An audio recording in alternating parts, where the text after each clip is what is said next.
मी उमेदवार म्हणून पहिल्यांदा विधान परिषदेचे उमेदवार म्हणून इथे आता पाऊल ठेवलेलं आहे। माझ्या समवेत माझ्या पक्षाचे आणखी सहकारी उमेदवार आहेत आणि मला पूर्ण विश्वास आहे की आमचे सर्व उमेदवार विजयी होतील। काही मोठ्या प्रमाणावर घोडेबाजार झाल्याची चर्चा आहे आणि त्याचा फटका युतीतल्या कुठल्याही उमेदवाराला बसू शकतो असं सुद्धा बोललं जात आहे। कारण पहिल्या पसंतीवर काही त्यावेळेला दुसरी आणि तिसरी पसंती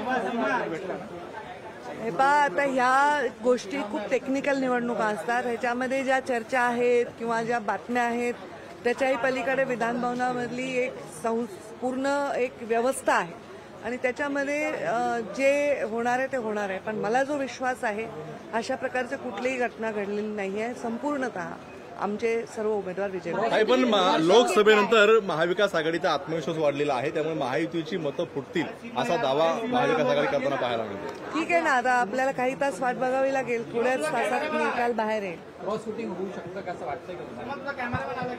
माझ्या पुरतं मर्यादित आणि माझ्या पक्षाचा आणि महायुतीचा मला नाही वाटत। लोकशाही मराठी ऐका, पहा, जागरूक रहा।